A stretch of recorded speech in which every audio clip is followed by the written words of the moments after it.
All right, good evening. Thank you for your patience over this week, as I had a very chaotic evening last night, and the chaos has continued this morning. But we are going to get into about a 15-minute video here.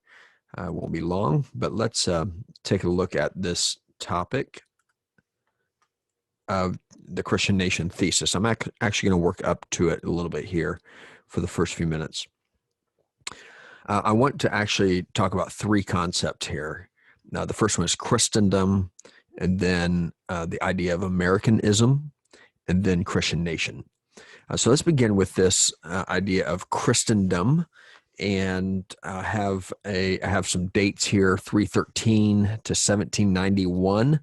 313 was the year of the Edict of Milan, which made Christianity the official religion of the Roman Empire.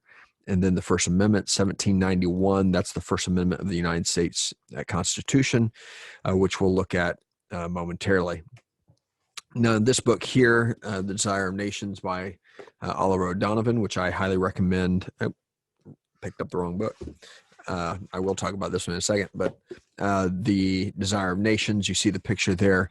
Oliver O'Donovan and his wife have both done a lot of work in political theology. He is certainly a major figure in contemporary Christian theopolitics. Would certainly recommend looking at his work. And in fact, in this work, pages, should have had a bookmark in here, but he has quite a lengthy, I think page 193, yes, page 193 through page 211 or so is a fairly lengthy treatment of this concept of Christendom.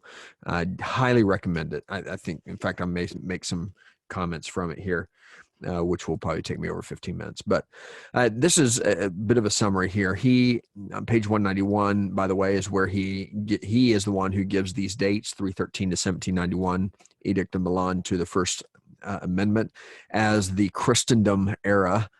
He does call it an era in which the truth of Christianity was taken to be a truth of secular politics. And he gives an account for what Christendom means in regard to the relationship of church and state. He really makes two main points. One is that Christians, of course, viewed the Edict of Milan and Constantine's opening up, or actually his closure of pagan religion and opening up to Christian faith, as a movement of God. And so that those actions by the emperor really encouraged Christians, specifically, as he mentions here, in the aspect of mission. So they understood this to be an act of God through which the church would be able to be more deeply active, or to a greater extent participating in the mission of God, particularly through the European world. So this is a great era, early medieval period of Christian mission. The Christian mission history especially takes off during this period, following persecution, and then suddenly Christian faith is allowed to flourish, and flourish it did. However, by mid-medieval 14th century, especially, I guess that would be later medieval, but 14th century, it's a different ballgame. It's a different world, and the Christendom comes to mean something different. So he talks about this throughout these pages.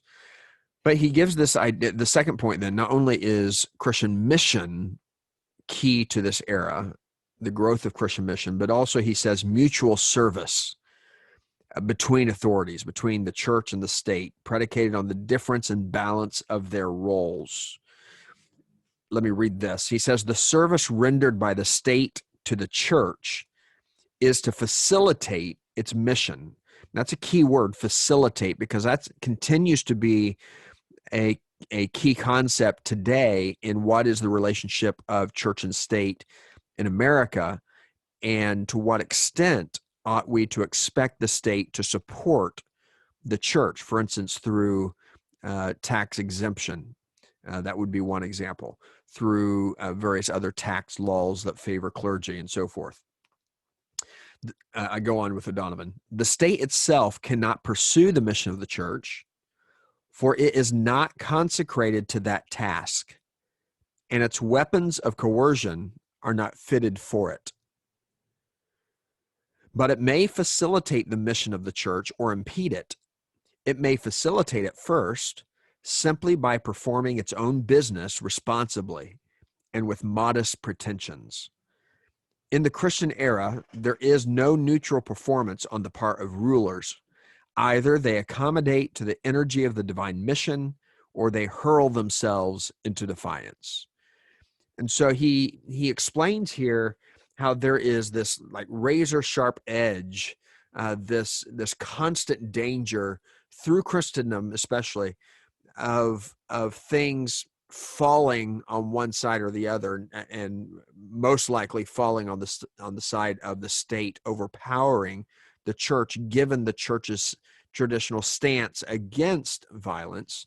Not that they are pacifists. Augustine certainly wasn't a pacifist, but nonetheless, even in something like just war theory, it looks pacifist compared to what we have today. So certainly recommend this book. Christendom is what we're talking about, the role of Christendom. And then he goes on and talks about, in our post-Christendom world, what do we have to learn from that? I'm not going to get into that portion today. But here's another book that I've not read yet, but I read his footnotes, as he calls it. I don't have the book right here in front of me, but he wrote a book. Peter Leithart wrote a follow-up book to this one, Defending Constantine, and he calls it the footnotes to this one. So I've read it, more the I don't know necessarily academic. It is academic, but this is somewhat of a popular book. But in this, there's an important point here. He says this whole book is a defense not just of Constantine, but a defense against people like John Howard Yoder, who quite frankly doesn't like Constantine, and many other Christians. Constantine is the one who is a kind of an easy target for Christians, for those who don't like the blend of church and state that occurred under his that early medieval period. But he defends Constantine, particularly against Yoder, and he shows here how Constantine desacralized Roman pagan religion. And so he actually outlawed the pagan sacrificial system, which gave way then to Christians to be able to pronounce that Christ is the final sacrifice, and therefore the sacrificial system of Rome is null and void. It's useless. And that, of course, what would have been a very popular thing, because it was a pain, that sacrificial system was not convenient for people. And so popularly, it would have been a relief to people. But the others then have built on Leithart here. And there's a book I read recently, and I'd have to go back and look to see who it was, but it may have actually been O'Donovan, who builds on Leithart's point here to say that what has happened then is now in post-Christendom, we have reinstituted sacrifice in a different sort of civil religion, not Roman, but now American. And that leads us to this point of what is Americanism. And to connect again these 2 points of desacralizing pagan religion, but then resacralizing Americanism, the new sacrifice becomes not so much Christ who died for our sins once and for all, but it is, in fact, ask not what your country can do for you, but what you can do for your country. And chief among those things is give your life in patriotism. And so our own life as citizens, we have become the sacrifice. Millions of American lives have become the sacrifice for the civil religion called Americanism. Now, I'm giving you a view. Have only recently come to study and really become acquainted with this sort of language, mainly through Lightheart. But I'm noticing that there is quite a bit of literature on this. I'll show you a little bit of this. But Americanism, I have the date 1620, which is the landing of the Mayflower. And this book here, this is a David, I always have trouble with his last name, Gelernter. He is from Yale University, professor there, wrote this fairly popular book as well. And I think this is really helpful on understanding Americanism. He says Americanism is Puritan in origin, hence 1620, Mayflower Puritans. It is Puritan in origin, so it has a strong Reformed flavor. You'll find certain elements of Reformed theology that have been civilized, secularized in this sort of civil religion called Americanism. It is Zionist in opinion. That is, rather than seeing Israel, current Israel, as Zion, it is the U.S. We are the new Zion for the world, not just for ourselves, but for the world. And then it is also secular in orientation. Now, this is not secular as an opposite of sacred. It is secular as an opposite of eschatological. Secular in the real sense of the word secular, the here and now versus the eternal. It is what can America do? What can America be or do for the world now? So I think that's helpful. Puritan in origin, Zionist in opinion, secular in orientation. And then there's this book here, another Peter Lightheart book. This is a little more recent. And he says this. Let me move my little screen out of the way. America is the fulfillment of God's political purposes in the world. Now, this is Americanism. He's describing Americanism. He's not avowing Americanism. He is describing what it is. It is the view, the theory, the belief that America is the fulfillment of God's political purposes in the world, and since America is the harbinger of the world's future, it probably should be Americanism, is an inherently expansionist project. So 3 points we can draw here. God has chosen America for a special purpose. That's the Puritan Zionist element. 2, Americanism employs religious language. Again, it's steeped in Puritan type thought.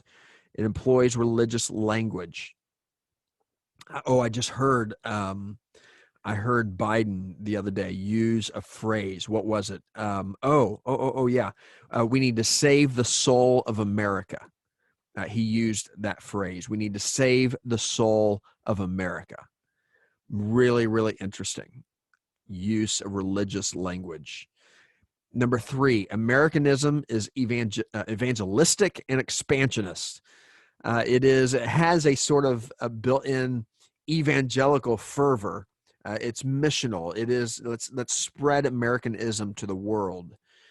And I'm not going to talk about American exceptionalism. That's another just another way of describing number 1 here, American exceptionalism. You've heard of that phrase. That's basically, to put it in theological terms, it's point number 1 here that you see on the screen. So again, Peter Lightheart describes some of this in Between Babel and the Beast. Then we come to the Christian nation thesis. All right. This is, again, the era of America, because no other nation prior to, no modern nation, because nations were not, did not have, nationalism didn't have the wasn't the sort of movement that we have today. There's nothing like nationalism that we know today back even in 1620. Certainly what would the word be? Empiricalism, I guess would be empire, a notion of empire, but not nationalism so much. But that's what we have in the Christian nation in America with the rise of the Christian nation, the Mayflower Puritans coming to establish a Christian nation for sure, and to do so with really particular goals in mind. Now, here are a couple of books I want to, I'm sorry, I just threw these on here and did not, I guess I repeated that, but I want you to look at these two books, John Fea, and here's one by Noel Hatch and Marsden. All of these are Christian authors who would identify themselves, have identified themselves as evangelical, and they take on this idea of the U.S. Being founded as a Christian nation. They disagree with the Christian nation thesis, which we'll look at in just a second, and argue against it. So that's a couple of books, and I think they are. Now, let me qualify John Fea here. So here's my copy of it. The cover is a little bit different, but let me actually back up. He doesn't argue against it. He actually says here. Let's see if I can find it here. I'm probably not in the right spot, but he actually says that. Having read this far, you know that this book never offers a definitive answer to the question I pose in its title: was America founded as a Christian nature? Instead, what I've tried to do in this primer is to give readers some things to think about. It goes on. Those who believe that the United States is a Christian nation have a good chunk of American history on their side. Second, this book has turned to the period of the American Revolution to see if the claims of those who have thought the United States was founded as a Christian nation can be supported with evidence from the 18th century. And he concludes that it's not supported. Third, this book has explored the religious beliefs of some of the most prominent founders, and as we have seen, the founders were an eclectic religious group. Some claimed to be Christians, but rejected doctrines that are central to historic Christian orthodoxy, such as the inspiration of the Bible, the resurrection of Jesus Christ, or the Trinity. So an enjoyable book. John Fea, you can find his stuff online as well.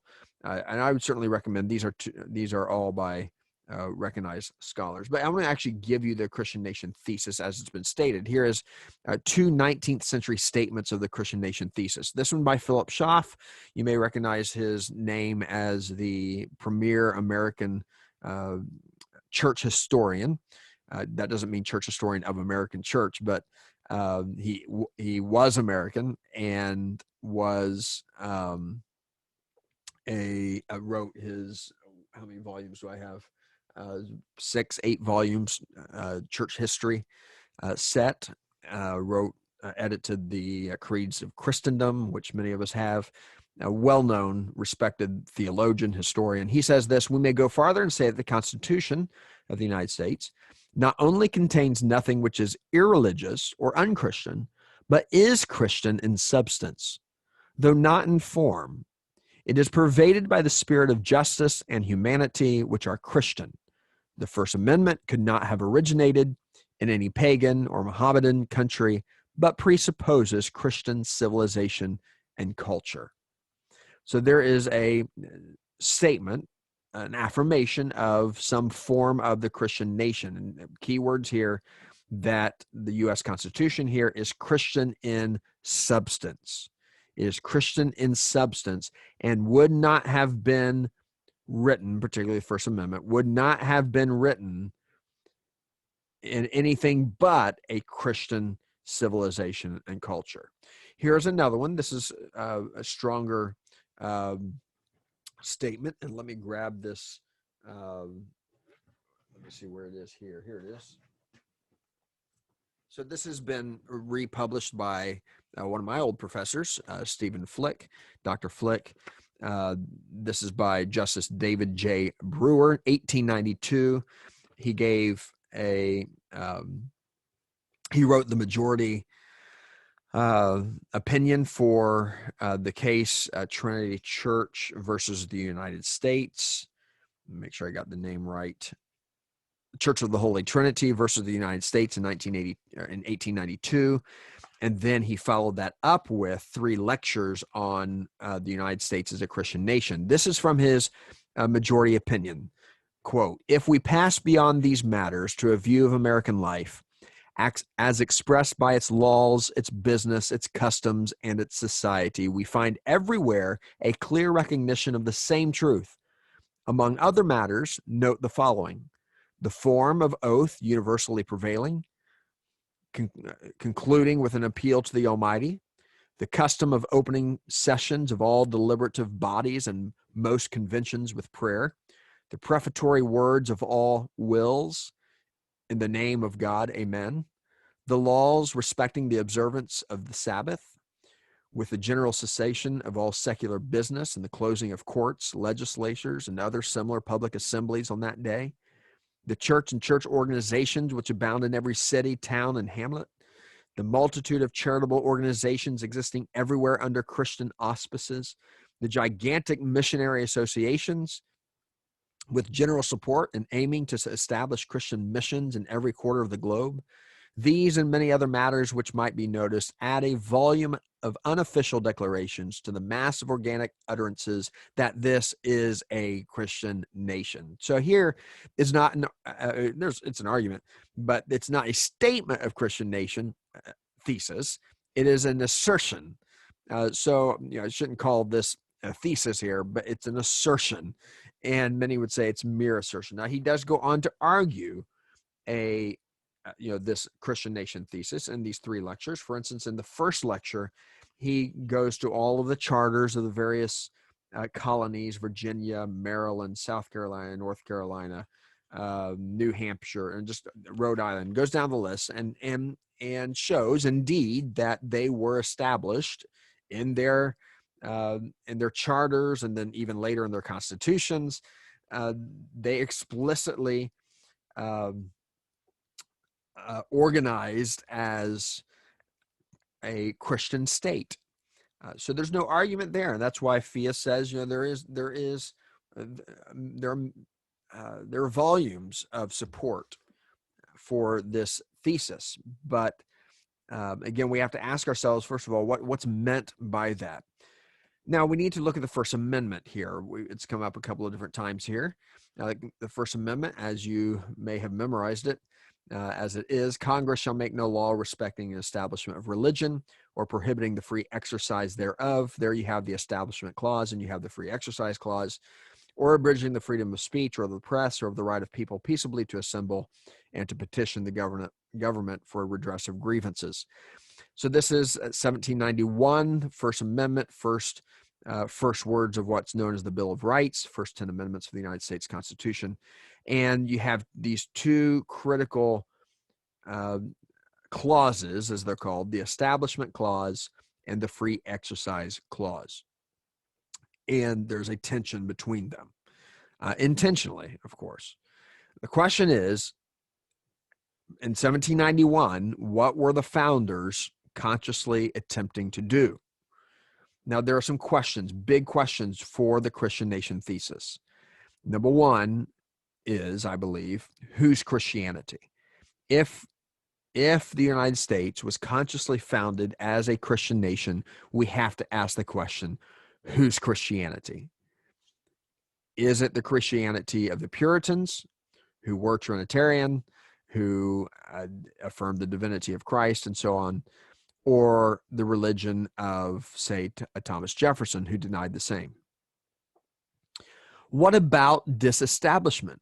How then can we explain, how do we explain, and there are explanations, but how are there any good explanations for this establishment or disestablishment clause, that Congress shall make no law respecting an establishment of religion? Is that not a conscious effort not to establish Christian faith as the basis for the nation. And then the free exercise clause. And namely, with the free exercise clause question here, it's really a question of religious pluralism. As Christians, especially now, one of our greatest concerns is the sustainability of religious freedom in light of other things that are happening. But with that comes the question of religious pluralism. And I mentioned last night in our very convoluted phone conversation how, and I should have put a picture up here of the meme that goes around of large groups of Muslims in places like Pontiac, Michigan, and Christians sharing something, putting words such as, something like, "This is a shame, we're being taken over." But is that consistent? Is that consistent with being an American from a civil standpoint, but is it consistent with being a Christian? And when we say that America is, or ought, or we hope or wish it would be a Christian nation, does that allow, are we still allowing, and how do we allow for the free exercise clause and thereby religious pluralism? Can the nation be religiously pluralist while also being a, quote, Christian nation? That's I believe, a dilemma, a real dilemma for those who would affirm that we are or ought to be a Christian nation. So there are some revisions, and so far these are three. There may be more. I had a list, I think, of five, but I'm still working through this, so you can help me work through this. And that is, I don't believe that the founders were attempting to establish the United States of America as a Christian nation. In fact, I think they were trying to actually create a civil society that was unencumbered by any religious commitment, while acknowledging that religion is necessary, as in George Washington's farewell address, acknowledging that it is vital. Religion and the church is vital to the moral fabric of a society. So these are three. Monotheism, I think, it works all through, even the documents, Constitution, Declaration of Independence, and other founding documents, that it seems there is clearly appeal to God in a monotheistic tone. And that is, in fact, I believe, what provides a stabilizing concept of justice within our nation. So that's number one. Number two, freedom of faith. There's a recognition that there has to be there cannot be establishment, but there must be religious freedom. And that freedom assures religious pluralism. And then third, there is an awareness in our founding documents and in the statements of our founding fathers of a duty to one another. And we've I think a couple of weeks ago or last week, we looked at the Pledge of Allegiance as an example. There is a sort of pledge or solidarity that we share as citizens that could be described in terms of Christian language, love of neighbor. So what I'm saying here is this, that Schaff may be right. He may be right that in any other society of any other religion, you don't end up with an America. That he may be correct on that. However, that is something different than than to say, and so I'm implying here that Schaff may not be entirely consistent even with himself, but maybe he is. Maybe I'm drawing out distinctions that he's not. That's probably the case. But to say that the Constitution is in substance Christian, I think is an overstatement because of the questions I asked previously, at least for those questions. I think that's an overstatement right now. Furthermore, I think we should ask the question, and I didn't add this to it, why would it be desirable to us as Christians for the state to be a Christian state? Why is that desirable? So that goes back to Oliver O'Donovan, who charitably draws from Christendom and the establishment of a Christian state under Constantine. He's very charitable toward that. And yet he also takes the posture of, we don't want to go back to that because it didn't always turn out well. In fact, over time, it actually ended up corrupting, as he says here. Civil religion is a corruption to which the church is liable. And I think that is indeed actually what we are seeing now with Americanism as a civil religion. John Meacham, I have his book right behind me. John Meacham talks about in his book American Religion, I think is what it's called. Also talks about Americanism and how it is a sort of secular religion. And I think we are seeing, perhaps more evident now than ever, how Americanism and the church are, one of two things are happening. Either one, the church is being absorbed by Americanism. That happens in more conservative circles. Or they're becoming two kingdoms in conflict. And I think we see that both of those happening.